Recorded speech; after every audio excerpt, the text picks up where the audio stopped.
Hello, Bravo bosses, and welcome to the Bravo Investigator Podcast with me, your host, Dana. So, again, just reminding you guys about the rebrand. I take Bravo very seriously is now the Bravo Investigator Podcast. It's the same great content, still doing Mondays Pop Culture Pulse Check and Saturday mini recaps, but I have just rebranded the name just to make sure that everything is under like one name and one brand. So you can still follow me on Instagram and TikTok at the Bravo Investigator and, keep listening here for the Bravo Investigator Podcast. Today is a special bonus episode. I am joined by Donna Bowling. If you don't know her, you've been living under a rock. This woman has all of the knowledge on Justin Baldoni versus Blake Lively. She has been covering this since day one, and everyone is getting her on their podcast because she has just become like the unofficial expert of this. So I'm so excited to have her join me today. We're not doing like a full deep dive. I just don't see the point. There's so many other podcasts doing like 4 to 5 hours of like literally reading all the text messages to you guys. So if that's the kind of content you want, totally go for it. This is going to be more of just like an overview of everything that's going on in the Justin Baldoni versus Blake Lively versus Ryan Reynolds sphere, and just getting all the nitty-gritty and some talking some shit as well. So I hope you guys enjoy the episode with Donna Bowling. Definitely follow her, Daily Dose of Donna. She does a 5-day-a-week show. And guys, if you like the episode, please leave me a 5-star review. And if you want to watch this episode, don't forget to subscribe to Hurrdat Entertainment's YouTube channel to watch this on YouTube. All right, guys, let's get into it.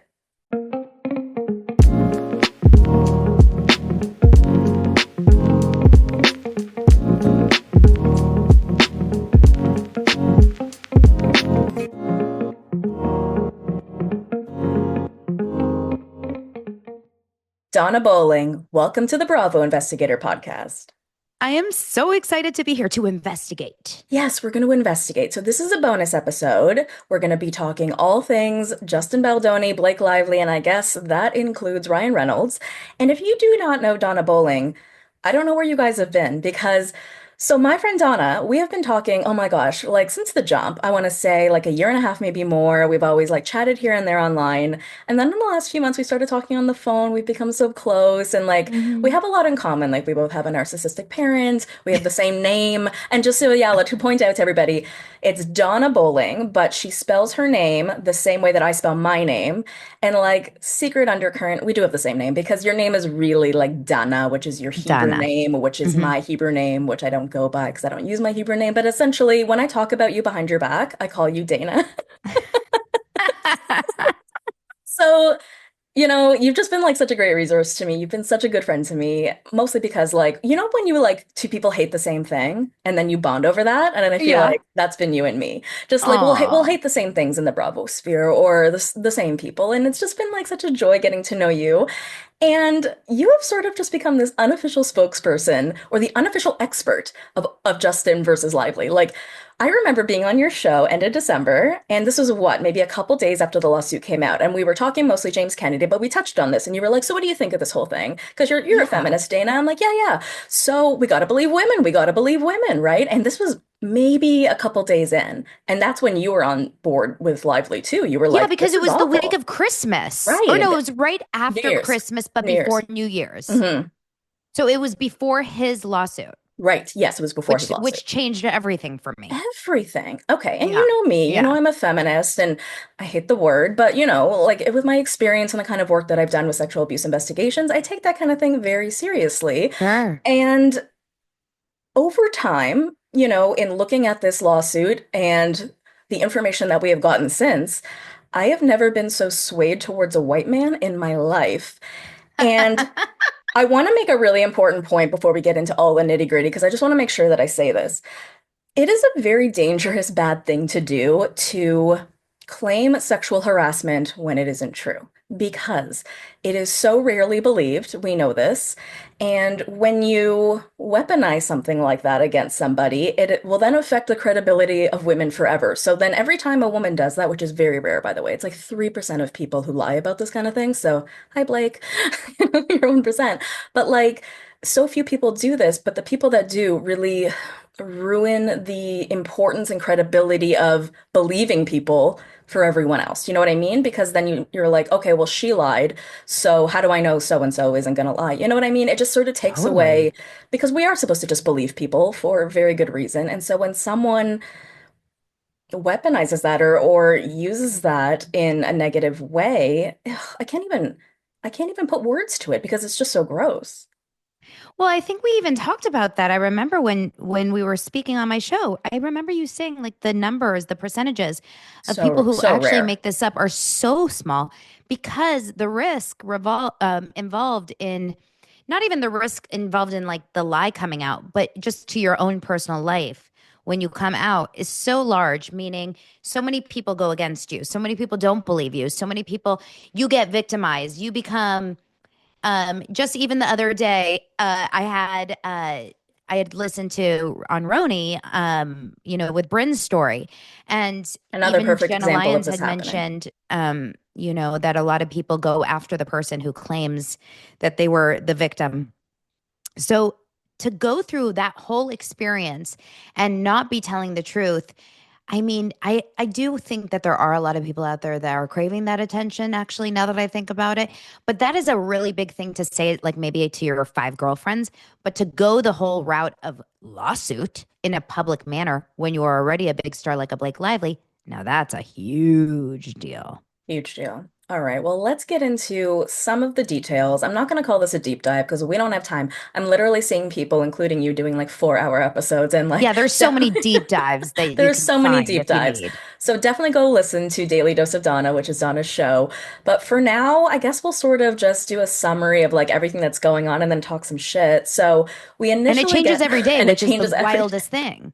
I know. We'll put this out tomorrow and like who knows what'll happen Okay, tomorrow. so I was gonna say, like, when does this air? Because it can change by then. I know. So Well, this there's will something come new out today. on the 6th. Okay. Yeah, yeah. I'll hear this tomorrow. Because on the 7th, we're gonna have an amended complaint. So everything will change by tomorrow. Okay, so So let's okay, rewind a little. Okay, so we let's initially got a rewind. lawsuit from Blake Lively against Justin Baldoni, and this was some time ago before Christmas or around after The Christmas, I think, the 21st. 21st. So, oh my gosh, whenever that was, I read you guys the New York Times article, and that was the information I gave you guys, and then I dropped this because I just sort of lost interest. But now it's just picking up steam. So basically, what Blake Lively was alleging was sexual harassment by Justin Baldoni and some others. Jamie Heath, which is another, what is he, a producer or He's a is that, co-producer he's on a the film. co-producer on the He's film? also like a co executive at Wayfarer Studios, which is the production company and the Right. studio of the behind the movie. Right. So we had claims like Justin was talking about his porn addiction. He was talking about times that he had sex where it may not have been consensual. He was talking about, or sorry, she was saying that he had called her sexy and it made her feel uncomfortable, that Jamie Heath showed her a picture of his naked wife giving birth. Give me some others. What are some of No, the but other she called big it ones? porn. She She called called it it porn. porn. Oh, right. So Um, oh, sorry, not a birthing. So she said a she said porn video. I was shown porn, which is actually the craziest part about it because it was just a birthing video and it was a Right. still of a birthing video. It wasn't a video. Right. So let's get there. She Yeah. I mean, unless you she can remember some of the also other major claims. Those are the yeah, ones she that also I mentioned remember. walking into my trailer without knocking when I was naked, Right. mentioning that when I was breastfeeding, walking in when I was breastfeeding. She mentioned a claim that ended up getting very, very a lot of attention later, where they were filming a scene where they were dancing, and Justin Baldoni had whispered in her ear when no one else could hear words saying, "You smell good," very kind of like very, so that no one else could hear in a very kind of provocative way. And then later said, "I'm not even attracted to you." Oh, and Stuff also like that. questioned her weight, Very, asked what her weight was, allegedly. oh, Well, and we'll then the get fat there. shaming Right. Fat comments, which shaming. which really, really were very triggering to a lot of women, Hmm. including myself, Hmm. who felt when they read this initial complaint, all of these things, they were like, wait, what? Like so many things back to back to back to back. You're thinking, oh my gosh, this guy's kind of a disgusting creep. Yeah. Like I was like, I remember literally like mouth dropped because, I don't know if you know who Justin Baldoni was before this, but I did. I loved that man. I watched Jane the Virgin. I've Mhm. seen that series a million times. and he was a rarity, this pinnacle of a white man who really supported women. And what's the name of his podcast? Man Enough, right? And it was about like toxic masculinity. And he was just a really good person in Hollywood. And the way Well, she that was made his whole brand, that was right? his Which I think is brand. why this was so shocking to people. It wasn't like this is coming from, I mean, I can think of off the top of my head like a guy that's kind of like got a creep vibe anyway, like a help me, Oh my gosh, what's like a Johnny Knoxville vibe, or okay? like Yeah. a just and there's so many, but I can't think off the top of my head. But just like an actor that already kind of maybe feels creepy, like a Russell Brandy type of Mm, guy, Russell hmm. Brand. Like there's so many actors out there that you're like, I'm not that shocked. Yes. This is like putting, saying like a priest got caught doing, cocaine off a prostitute's butt. Like it's shocking. It was shocking. Yeah, because of who he was. Hmm. And then, okay, so walk me through. So then he sues the New York Times. Is that correct? Was that the next step? Okay, so then, yes. So this comes out on December 21st, along with the complaint comes out. But what's crazy about it is that there's this long expose from the New York Times Right. written by this woman, Megan Twohey, who is known for her huge, alongside Ronan Farrow, Me Too expose that they won Pulitzer Prize for Pulitzer Prizes for the Harvey Weinstein exposés. So this is award winning, like, whoa, this is not just a small little publication in TMZ. Right. Okay. Huge article. Everyone under the sun is linking to this article in Blake Lively's family, I'm the now Sisterhood of subscribed to New Traveling York Pants Times. Girls, right? Like everyone is talking about it. So 7 days, 8 days go by, and I am very heavily Team Blake because I believe women, Right. right? A lot of people don't.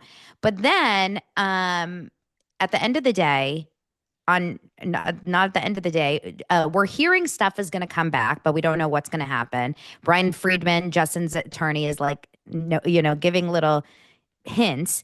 But New Year's Eve, 6 p.m. Pacific time, boom, Justin Baldoni sues the New York Times, which is a crazy, crazy thing to do, to sue something like the New York Times. Now, personally, I hate the New York Times. I find them to be completely biased. They're not, Oh, okay. well, I have just seen in the Well, now we last year and a have. half so many personal things that I'm like, why are they reporting it like that? Because Hmm. it's like not fact. And the New York Okay. Times, when you think of something like the New York Times, you want it to feel like real news, but they Of report course. very biased. Hmm. And in fact, this has opened up Pandora's box about a lot of things that they report that are biased. And I actually have a friend of mine who I've discovered through this who has also sued the New York Times because they ruined her life. She's a Wow. journalist and she has gotten completely smeared by the New York Times. They're not the best paper. So actually, this is really interesting to me. But he sues them Yeah. $250 million. And we're like, okay, Justin, like, what are you doing here? And, a lot of stuff that came out in that New York Times piece had a lot of text from his PR people talking about taking Blake down, and it was very one-sided. And then when he sues the New York Times, it's because we find out it was very cherry-picked. There was Well, certain texts the that were New picked York out. Times was really just based on Blake's complaint, hand to hand. It was Hmm. exactly what was in Blake's complaint. But what's crazy about it is Blake's complaint was the cherry picked information. And the Hmm. New York Times, as a publication, if you're going to write about a complaint, you should be doing your research Right. and dotting your I's and crossing your T's and fact checking. And they Right. didn't. Right. I They mean, I just did took hear they her do have to complaint. reach out to the other side, right? So I heard So they they did reach did. out They to him, but it reached only out to gave the other him side. 12 hours or something. They gave them 14 hours, which I 14. guess is standard procedure, but they gave it to them on a Friday night, which is Hmm. a overnight on a Friday. And look, we're Jewish. I don't know how Jewish Brian Friedman is, but it was a Friday night, Hmm. and he could be a Shabbat. He could be someone that observes, right? Hmm. We don't know. And they didn't even wait 14 hours. They waited 12 hours. So they didn't give him sufficient time. And it was a huge article and a huge complaint. Yeah, It was 80 some pages. So that's they insane. did not give him a fair chance to fight back over egregious claims. Sexual harassment is not a Yeah. small thing to say. But what I think while this is all going on, and I think it might have been right before the New York Times, people are dropping him left and right. And that's the part I still don't really understand and I want to come back to with you because he's dropped by his podcast buddy, co-host. Colleen Hoover is standing down. The Traveling Pants are standing down. Just ever didn't Wayfarer also drop him? No.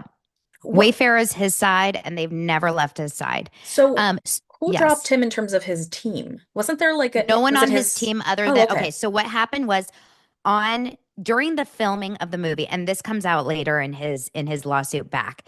During the filming of the movie, he had a great relationship with everyone. But towards the end of the filming of the movie, when things started to really sour between him and Blake, and towards promotion, when he really just got completely pushed out of the equation, the co-stars, Brandon Sklenar, who played Atlas, and specifically Jenny Slate, and then the young Lily, that's who's mentioned a lot, they fully drop Justin, even though they had a great relationship with Justin, and they've been mentioned many times during the lawsuit of having like interviews talking how great. And Colleen Hoover, who Hmm. worked with Justin since 2019, way before Blake Lively was brought into. She was only signed on at the end of 22. So for 3 years, he had had a relationship with Colleen Hoover for this Hmm. book, and she suggested he played Ryle in the Right. movie. Like Right. she totally drops him, right? But it So gives a everyone certain com- ambiance to the world, right? It's like, then of course he did it, right? Because how can you not believe her even more when everyone and their mother is dropping him left and right? and then Liz Plank. So Liz Plank is an interesting one because I remember Hmm. being in Vegas for Christmas break, and I was there with my family, and I get this alert from People Magazine saying Liz Plank officially bows out of Man Enough podcast. So Justin has had this podcast for years Hmm. with Jamie Heath and Liz Plank. And I never listened to the podcast. Look, I'm not like Justin Baldoni's stan, and I'm definitely not his target audience. But I know her enough to know that he had this podcast. And when I saw this, my heart sunk like for but I also at the time was Team Blake. I was Hmm. like, damn, he's screwed, you know? But then, if you do digging more, she has a relationship, Liz Plank, with Ryan Reynolds and Blake Lively, also for Interesting. years and years and years. And she actually was in the Welcome to Wrexham documentary, and she introduces Ryan and Rob McElhenney together. She is really the reason that they're business partners. She's in with the Hollywood scene. She's a co-star on. I always point up here because Dax Shepard lives just up the hill over here. So Oh, she's a name co-star drop. on I mean, not here, not like on my Okay. street, like way up in the Hollywood Hills, like far, but like that direction in Hmm. LA. I don't know why I do that. I always do that when I talk about Dax Shepard, but like all of Los Angeles is This this is way. just So like that way. anyone in For those on audio, she's just pointing everywhere. it's just like Real Housewives of Beverly Hills, Real Housewives. Um, so but Dax Shepard and Monica Padman, Monica Padman and Liz Plank also had a podcast. So like she's Oh, very okay. connected in Hollywood. But she clearly chose Blake too. But that makes sense. You can't she's a strong, you're a feminist. She's a multi double triple feminist. I Her know, but she podcast, knows him, right? Like you know him better I than know, but anyone, I don't think you probably. can say I'm a feminist. Her Instagram is feminist something. She's like a hardcore beyond feminist. Like every single thing she posts is about that. Like insane. So how can you call yourself that and say, I don't stand with a woman who's been sexually harassed? How? But do you think that was more an optics thing? Like I have Yeah. to for public perception. Like I'm not I going to think, have a career unless I side with Blake, even though I I know think him.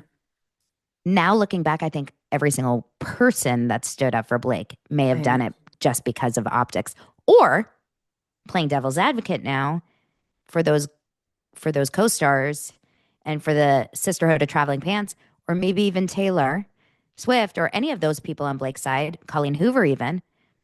What if they were actually hearing horror stories from Blake? What if Blake was coming home or going to them and saying these crazy stories? What would you do as a friend? Would you believe that? Of Probably. course. Interesting theory. I mean, what do we know about her character in terms of whether she's a truth teller or not? Just in terms of that, like I know we think she's a monster in terms of how she works with people, but like, do we know anything about, and what I'm just so curious about is whether this has ever happened before. It is such a big thing to sort of take over the production of a movie and the wardrobe and every aspect of it. And how has this never happened before? Do you know what I'm saying? In terms of her. Like, do you think it's because in her mind or even in the public mind, I mean, to me, Justin Baldoni is a big name, but maybe he isn't to the rest of the world. And so maybe she thought she could do this to him because he was small potatoes? How is what never happened to her? The fact that Has she she's ever tried to take over a movie before that she was just an actress in, and then when it didn't go her way, try to sabotage everyone involved, right? She's been an actress for a long time. Like, why this one? Why I would, now? okay, so this is my theory. I think and this is not my theory, but this is a theory Okay. of that I've heard and Love a that I theory. believe could be possible. Well, I actually speak about it a little bit on Dumois, which I'm also on Dumois Girl, get it. today, Thursday, right? Okay. But she mentions that there's a TikTok, like a random TikTok that was brought to her attention. And this is an interesting thing that I've kind of like, you can take and come, like take little things from everywhere. So this, when she married Ryan Reynolds, whatever year that was, 2012, 11, I don't even know. She was a big actress before that in like different movies and TV shows, but then she kind of went away. Remember, she like started having all these babies. She hasn't really worked a lot since she's been married to Ryan Reynolds. And all of a sudden now she decides, other than the Simple Favor movie, she decides to come back. And this was kind of like her first big movie since then. When she did A Simple Favor, she was a co-star or like even with Anna Kendrick. Hmm. Anna Kendrick is clearly a bigger star than Blake Lively on the scales. But Sure. this one, she knew she was coming in as the A big star in star. the Yeah. film. Justin Baldoni is small potatoes compared to her in terms of like power. And they set up a dynamic, and you see this later when you see text messages with him and Ryan. There's a dynamic that's set up where Justin's like bowing to them, bowing to the masters, right? Where he's Hmm. like, I am obsessed with you. I want to be your friend. I love you. I want you to be like, please, please, please, like me. And I feel bad for Justin because he clearly is not very dominant in that way as a director. He didn't look at himself as like, I'm running this shit. He kind of was like, I just want people to like me. Hmm. And that's because he's a first time director and Ryan Reynolds is a massive star. And I Yeah. understand it. Like I probably would act the same. And Ryan gave Blake so much power also because he was like, you don't even know how lucky you are to get Blake. Like she turns down everything. She's Yes. giving you, right? I noticed that She's in doing you text. a favor. Hmm. He's massaging Blake's ego, sending her off to set. And maybe he's like, girl, this is your Deadpool. Yeah. You go in there and you run this shit. Like you Yeah. can do it. You handle wardrobe. Like don't let these like losers tell you how to do it. You Hmm. do this. So between Taylor Swift and her ear, that's like, no, no, no, no, Eras tour. And Ryan saying, no, no, no, Deadpool. Blake's like, my movie. It's ego.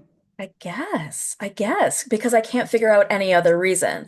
I mean, okay, let's get into then he files a complaint against her, is that correct? And then we've Then, so recently gotten she amended. immediately sues him that night. She Oh, had a okay. lawsuit ready to go the second, I know, she had a lawsuit ready to go the second that he was ready to sue anything. I don't know if she knew he was going to sue the New York Times or her, but their team was like ready to go. Hmm. I bet they didn't think it was going to be the New York Times because then she sued him. Right. So she sued him immediately after the New York Times, which I thought was interesting because I would have thought maybe they would have waited for him to sue her first, Right. but she sued him first.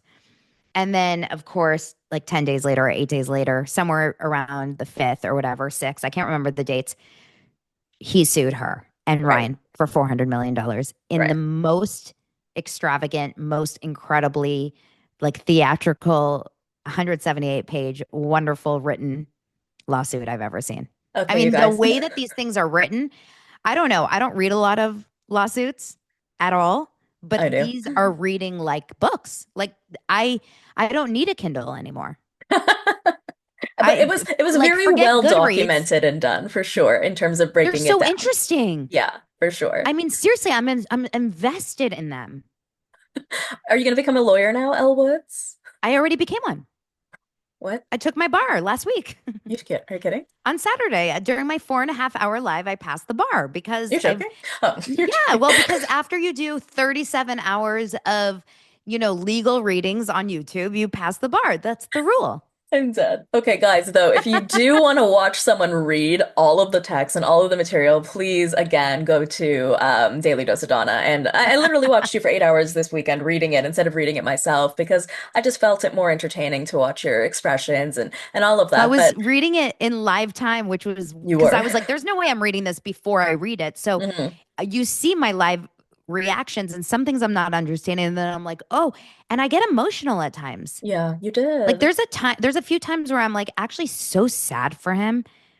It's a sad, sad story, Yeah. actually, if you zoom out, but keep You going. do.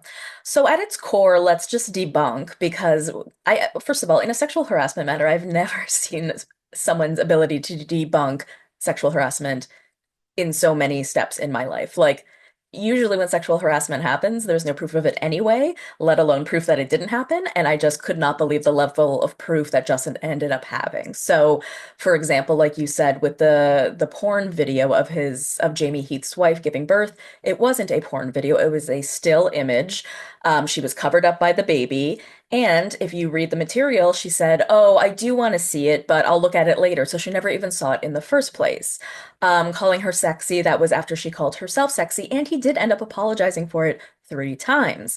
Yeah. She said that he had one of his friends be the actor to play the doctor who would be her OBGYN, which would be like the closest to her vagina that someone could be. And she said she was naked, but in actuality, she was wearing like a bodysuit, a black bodysuit Yeah, or like a something like black that. maternity Yeah. suit that you wear. But here's the biggest thing to me. So that scene, this scene that is like causing the most controversy. What do we call it again? The rooftop scene. This rooftop scene. Her biggest gripe with this was that it was supposed to be just no audio, right? Just sort of like background, having them sort of dance around, and he Oh no, ended up that's not the kissing rooftop her. scene. Oh, that's not the rooftop scene? No, the rooftop scene is when Sorry, they that's the meet, Ryan and that's the Reynolds one. thingy. Yes, this is the Sorry. dance scene when they are just like kind of flirting and Okay. dancing. So there's a flirty dancy scene where she says that he was kissing her during the scene. He wasn't supposed to be. There was no intimacy coordinator. He was like kind of moving his lips up and down her neck and saying like you smell so good and all this stuff. And none of that was supposed to be happening. And it wasn't written into the script at all that they were supposed to be kissing. And then we get a copy of the script to say that it was. So I am so curious from your perspective, what the fuck she thought was going to happen. Because if there is this level of evidence against what you're saying, what the fuck were you thinking? What the fuck were you thinking? So Bethany says it best this morning. She What'd she says this say? was a botch job because she said in 2025, this is Oh, the year Terry of, Dubrow. fuck around and find out. And she goes, in 2025, you cannot ever go and sue anyone or ever start a lawsuit that you are absolutely not like able to win. Hmm. If there's a possibility that you're going to lose, you can't even start down that road. It's not it's not worth it Yeah, because there's too many like security measures, there's too many ways that you can find video or evidence or whatever. This is not like 1922 where not everything is recorded. Obviously, there's going to be receipts, proof, timeline screenshots, and we have the cloud and we have footage. It's a movie set. right. There's people around every 5 seconds. So the only possible solution or answer to your question is that I keep thinking is that she absolutely assumed that he was going to lay down and take it. And Oh. that when they were going to, when they because his reaction to every single time she went after him and every single time she you know, created a scene and started her, drama and used her power and tried to extort and tried to fight and say, I won't do this unless, and I won't do this unless. What happened? She got her way, right? I won't promote the film unless let me do this. I won't. She got her way. I am sorry. Okay, you can get, I'm sorry. And he kept waving the white flag. He literally says it in the complaint.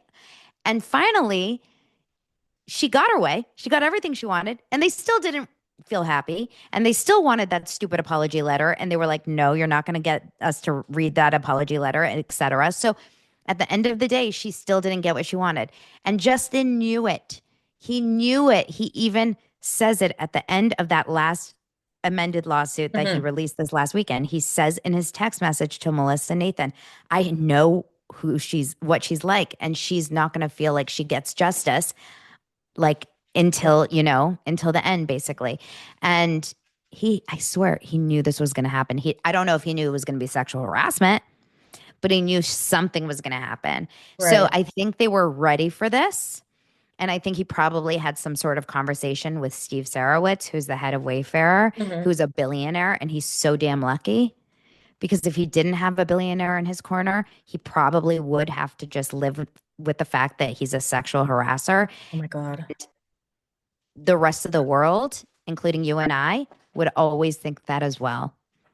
And Justin's life, career, his family, everything would be over for him just because Blake said those words. It is so easy for us to cancel someone. Like, we will just be like, fuck that guy, and we will write one off in a It second. wouldn't matter to us. So, yeah, we would have moved on. Who cares? We would have been like, fuck him. We would never talk about him again. And so thank God he did this for himself. And thank God, like you say, he had Steve Sarowitz, because if he just had to bow down, his career would have been over, like you said, all of that, because we we just would have believed it. Doesn't it make you wonder, like, how many people have? Because I got a DM the other day. Of course, I can't say names, but I got a DM the other day by a woman who's an actress. Her husband is also an actor. He has a resume. And she said, I'm so grateful for you speaking out so strongly about this. My husband, he's acted in a bunch of things that we know. My husband is going through the exact same thing. Unfortunately, he doesn't have the money to fight back. And I said, what do you mean? What's going on? And I guess it's his ex-wife. And she's like really, really going to town, calling him all these things, saying all these things. And he's adamant it's not happening, but his kids have been taken away from him and he's devastated over it. And they've tried their hardest. They've tried everything they can, but like it's now it's done. Like you can't, and he doesn't have the money to fight back and it's Hmm. devastating. I They're think trying that so actually hard does to happen a figure out a lot. way to like prove their case. Yeah. No, I actually think that does happen a lot. Isn't that what happened to that guy the guy from Quiet on Set? Didn't that happen to him with the girl who claimed that he was sexually harassed her when she was a young girl? I think he ended up having to sign something saying he did something just enough to make it go away, but like a middle I ground, like can't a remember. like a plea bargain almost. But sometimes yeah, you may have to agree to something because this is the only way you can get out of it. I mean, even if like even Shannon Bedore, right? Like if you're gonna sign a lawsuit or you're gonna sign a deal at the end of the day, it's you agreeing to something. So Yeah. it's kind of crazy to It's think about it.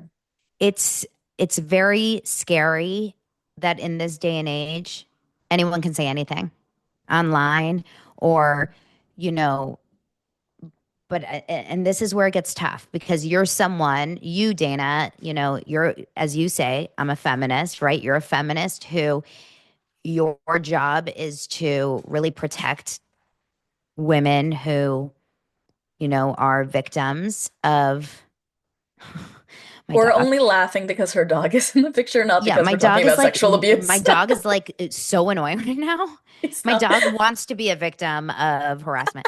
My no, I'm a victim of my dog's harassment. Is really I'm gonna call my dog something. Oh my Um, gosh. but but it's really truly it gets scary when you realize that as because I'm a mom of boys and I say this constantly and I don't want to like say that that puts me in a position that no one else is, but when you're raising sons, you realize that like you're kind of like on the other side of it. And you would never want to see your sons in a position like this Right. ever. Of course. So, gosh, there's got to be some protection for men also who are falsely accused of this. It's so tough. So, do you just believe she's purely just doing this out of ego?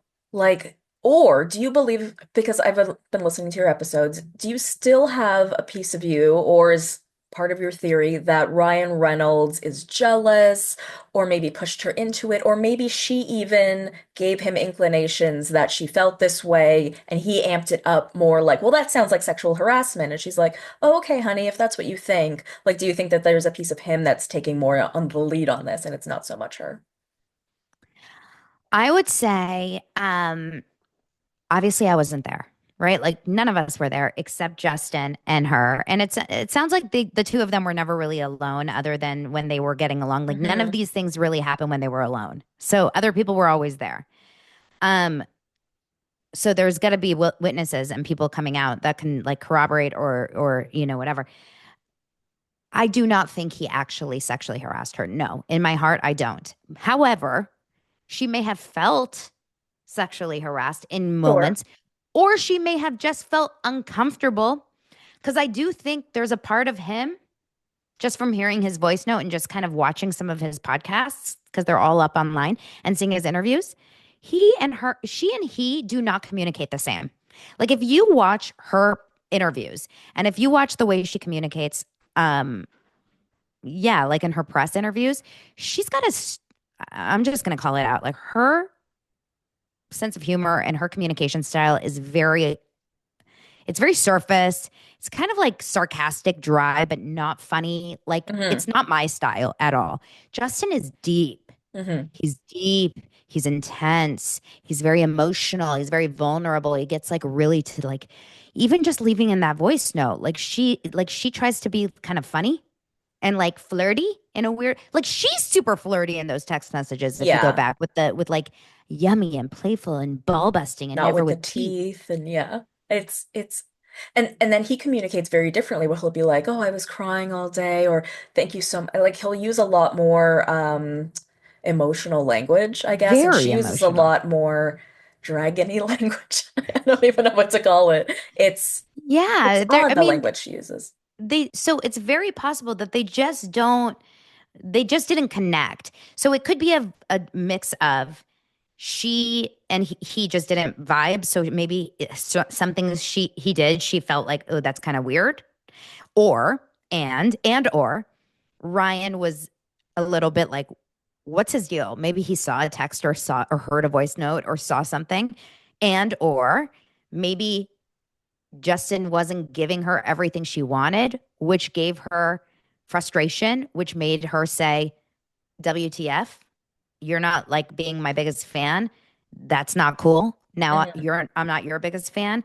She also got the first AD and the second AD fired, which was a huge revelation that I had no idea about until Justin's latest filing. That is like very indicative of someone that does not like people to tell her what to do. Right. Justin was the director of the movie. You don't tell me what to do. I don't want you to tell me what to do. So now I'm mad at you. Justin, like, this is clearly a power issue. But at the end of the day, how can you get Justin to be like, to guarantee he can never work in this town again at the end of the day? This is the way. Oh my God. Yeah. But This is the only way. Because I now he just don't. has a successful movie. He's a director that had a freaking like amazing, huge first time directing movie. So now all of a sudden, like he's getting all these huge deals. He's in production or in like talks to do the next Pac-Man movie. He's Okay. getting all these great things. And Ryan Reynolds and Blake Lively are like, no, no, no, no, no. We don't want to see this guy that we don't like, go up. We want to see him go. What's the only way you can guarantee someone gets canceled? Sexual harassment. Yeah, definitely not. He was mean to work with. Hmm. So was everyone else. I just wonder why she was so invested in this, right? Because initially going in, I mean, obviously you know you're the actress. That being said, in their text, even from really early on, he was very much wanting her to be very involved in the process. Hmm. And maybe she got a little drunk on that power. I just keep going back in my mind to why now? Why this? Why is she willing to put all her eggs in this? But I'm also sort of thinking about if you look at the outcome of it as well and how poorly she came off, like after the movie premiered, and maybe that's why she was like, okay, she was hesitant to really do anything about him necessarily.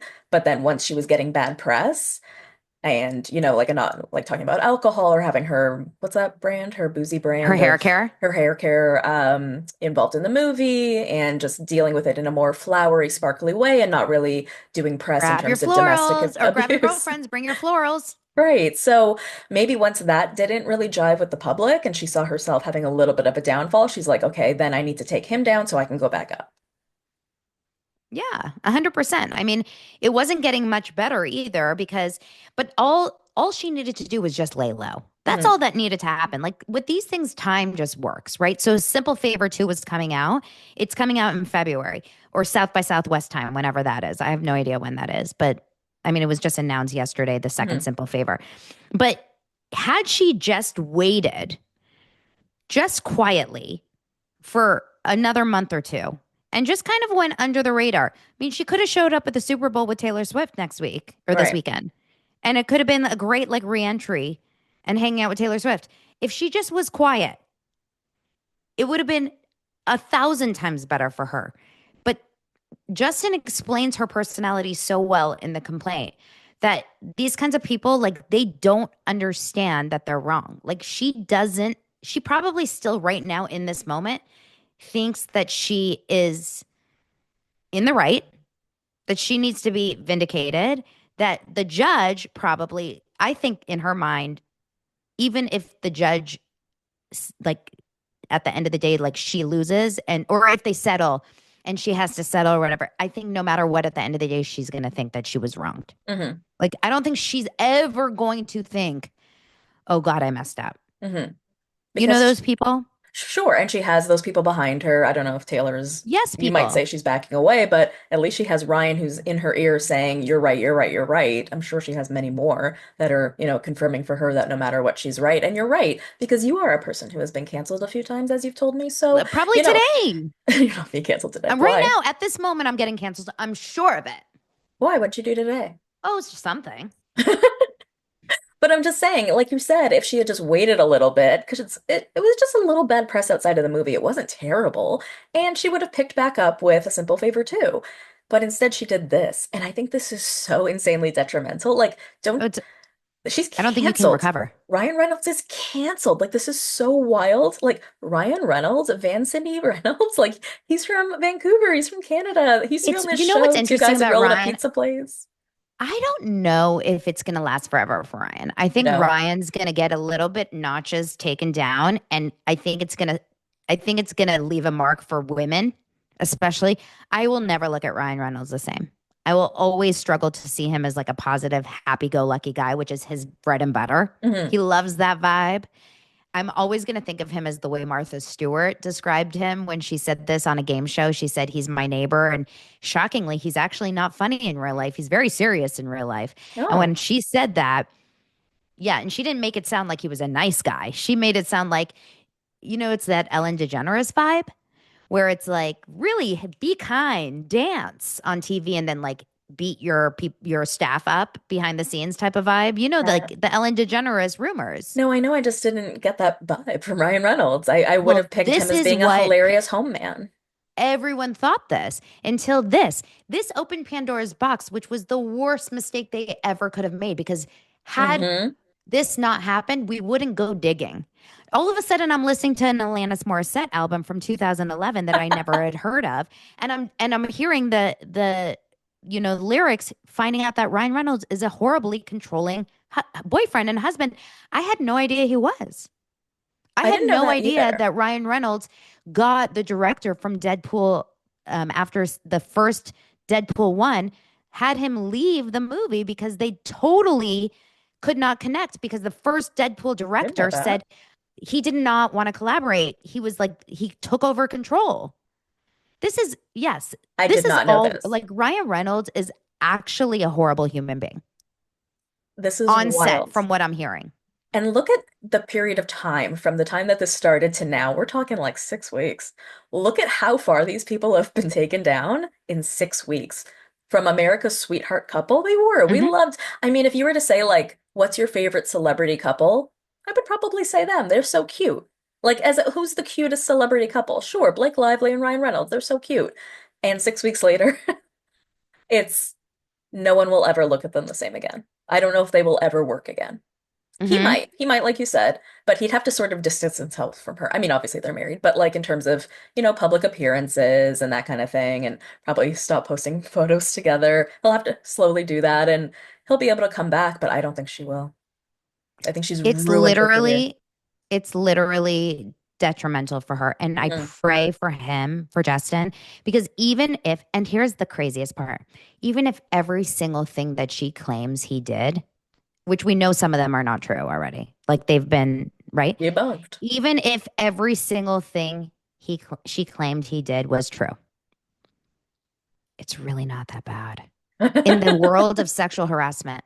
Because I've worked on sets and we all know how bad things can get for people. And we all know how power dynamics can work in these worlds. And we all know, like, when you have a very, very scary, big time director and a very young PA or small one liner or an extra on a film, and how really dangerous and scary it can get. And this was not it. Mhm. This was not it. And she really, really took advantage of the system here.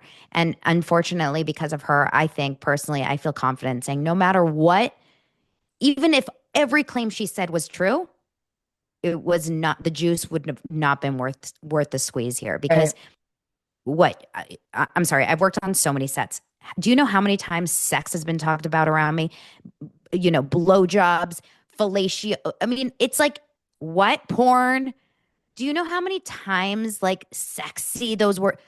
So what? So he called her sexy. So what? Like, come on. Yeah. She's saying ball busting, never with teeth.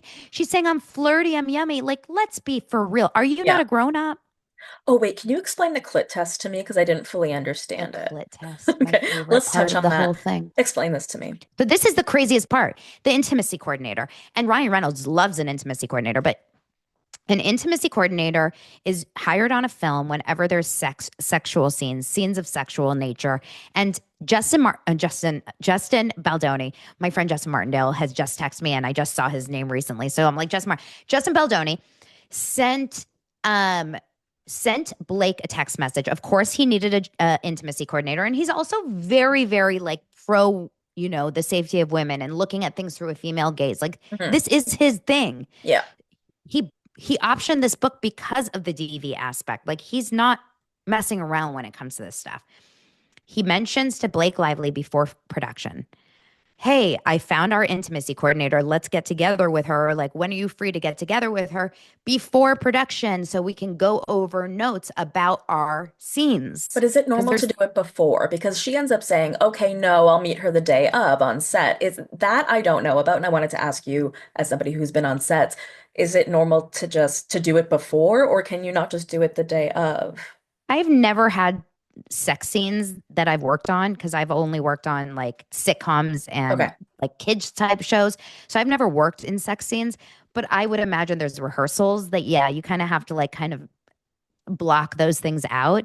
You don't maybe need to like full on do the sex scenes, but you want to be comfortable of like what's the plan for the Yeah. day Yeah. and just kind of get yourself aware of like what we're going to do. And so I would imagine you're going to have conversations with the intimacy coordinator at least one time before and then day of. Hmm. But the important thing is that Blake turned it down. She said, "No, I feel good. You Hmm. meet with her and just send me the notes." And then Justin goes to a producer and says, she doesn't want to meet with the intimacy coordinator. And the producer said, "Well, that's kind of weird or whatever, but that's fine. Why don't you just take notes and relay those notes to Blake?" So Hmm. then we see the actual written notes of Justin saying, sex with this, don't talk, look back, kiss neck. And then something saying, orgasm, this and that. But then it says the clit test, which I couldn't, I'm a 14-year-old girl. So I died of laughter over the clit test. But the clit test is like a for real thing. If you look it up, it's actually a real thing that like it's something about how men can like touch women in a specific way to get them off, whatever. Anyway, the point is the intimacy coordinator taught it to Justin. It's about something for their sex God. scene. But then Justin had to go and tell Blake all about orgasms and the clit test. And of course, Blake is going to feel uncomfortable about that. But it also wasn't Justin's job. It was the intimacy coordinator's job. But Justin had no choice. She totally screwed him. The context in this is so important to the Everything. context of all of this, right? Like there is so much. As an investigator, what you initially try to do is fill in all the holes.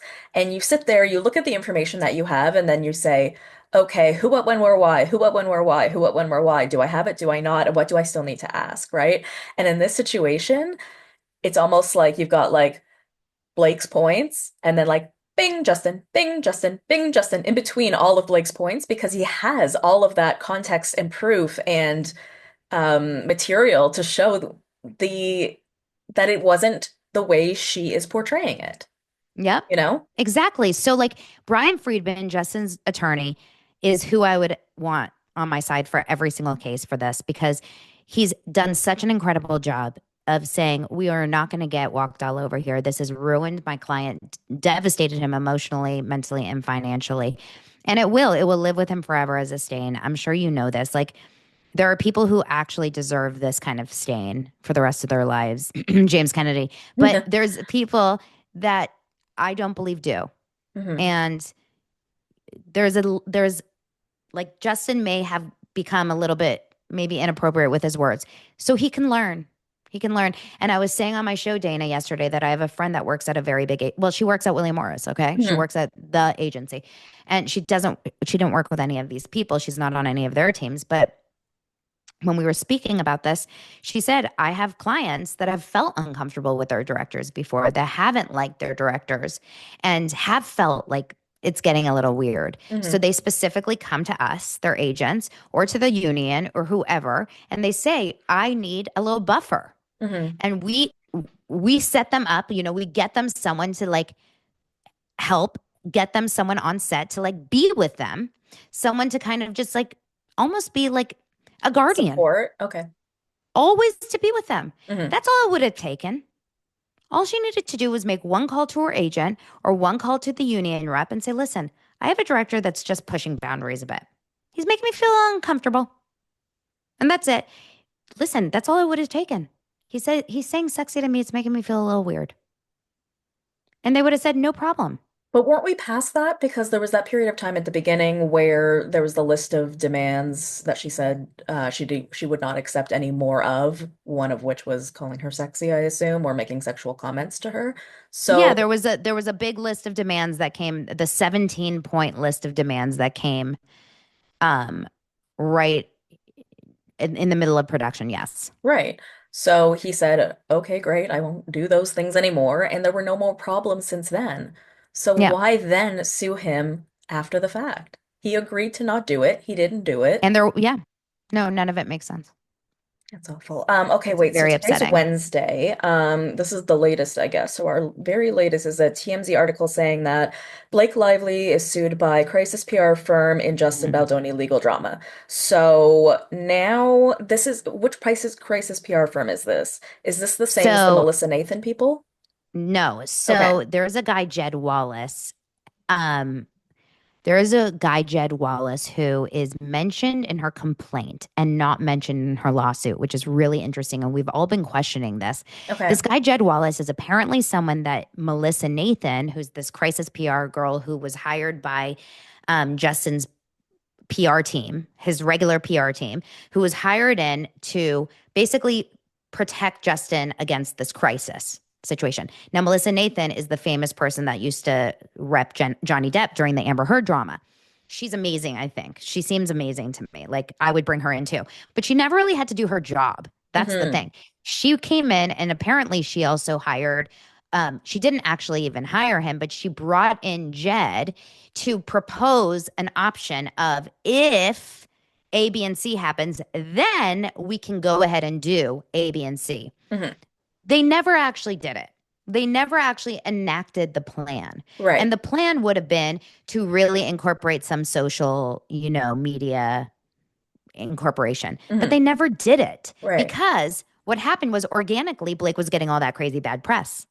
And so that's what happens in the lawsuit is you start seeing all of this negative stuff popping out and the girls, Jen Abel, his publicist, and then Melissa Nathan, the crisis PR person, are saying, "What the hell? Yeah. This is not us. Like, how is this happening?" Um, so Jed is mentioned in the complaint and then not mentioned again. And Jed now comes out of nowhere. He owns Street Relations Inc., which I'd never heard of before. I just knew Jed Wallace. Hmm. And I guess he's like really hard to find online. He's based out of Texas. And he comes out and he's like, F you. Millions of dollars have been lost. You kind of connected me to this like really, really horrible smear campaign. That's not what I do. Yeah. That's not who I am. And you made me look like, I'm like a fraudulent you know, basically a bad person on the web. Hmm. So I love it. I love every second of it. Honestly, what like you said, when this comes out tomorrow on Thursday, something else will be happening. So, And guys, tomorrow on Friday is her amended complaint, which okay, allegedly will say, it says, I mean, this is what her attorneys are saying, it's going to blow his stuff out of the water and it's going to make his stuff look like a sideshow. And now we're really going to get the meat of the story, which I will be shocked if she's been holding on to this big smoking gun this whole time. okay. If that happens, I'm gonna be too mind fucked to be like bounce back and forth between this. If she is actually able to prove us all back to being on her side, It I doesn't make any sense because to me, I feel like if you're going to come out and tell people that someone is a sexual harasser or whatever has sexually harassed you, that's your shot to like give it all. You don't hold back the big kahuna. hmm. I don't think she had any idea that we were going to be talking about this on February Oh 5th. no, no, no, I think not she for thought it was sure. going to be a one and done, right? So, I So mean, and then we're going to court in like a year from now, right? Like March 2026, if if it goes to trial. so Brian Friedman, Justin Baldoni's attorney was on TMZ this morning Hmm. and he had like on Harvey Levin has like a podcast, I I guess. I just saw have no that idea. Two Angry Men. I'm like, what's Yeah, the like name of this podcast? people kept saying it and kept thinking it was the Charlie Sheen show. What was that show? Uh, Anger management. No, there was like two Two. something men. Oh, you're right. Man. Yeah, I remember the Yeah. theme song, but It not was the. like Charlie Sheen and John Cryer. Yeah, what was the name of that show? Two men. Anyway. Two men and a baby? No, that was three men. Anyway, so he was on their podcast and he was basically saying that he thinks he's going to push them to settle because he's trying to get Taylor Swift to be deposed in court. I'm just finding it wild that they're allowed to give up this much information. Like, even the fact that there is this website where we can see all of the evidence, I don't understand how that's legal, and I'm curious to hear what Well, Docket has to say about because that. it's I all don't get so it. the website is actually it's kind of like it's basically just putting the public complaints on a website. It's Oh. not actually adding any additional information. Oh, okay. It's just the public complaints in an Okay. easy place to find it. So that's why the judge allowed it. He's not because it's not like some like fun website with like ads or like videos, you know. Right, right. It's just it sounds more salacious than it is. But I'm actually really surprised Brian Friedman did this podcast this morning. He did it with Mark Garagos, which is Hmm. I guess it's Brian's attorney. Yeah, he's But everybody's I lawyer. also thought to myself, like, why are we pushing it? Like, I worry the judge is going to be like, shut up, you know? Do you think you're just gonna love talking about this for the next 12 months? Do you think you can? If Are it you that goes on until invested? March, like, get ready. Like, it's called Daily Dose of Baldoni. Honestly, at this point. All right. I know you have to go. So, Donna Bowling, thank you so much for being here. Where can the people follow you if they want to see what you have going on? I will be talking about this for the rest of my life. It ends Hmm. with Donna, Daily Dose of Donna. I'm on YouTube 5 days a week and on Apple Podcasts and Spotify at Daily Dose of Donna, spelled Dana, and then on Instagram and TikTok at This Is Donna Bowling. Awesome. Thank you so much. Love you, BBs. Thanks, See you next Dana. time.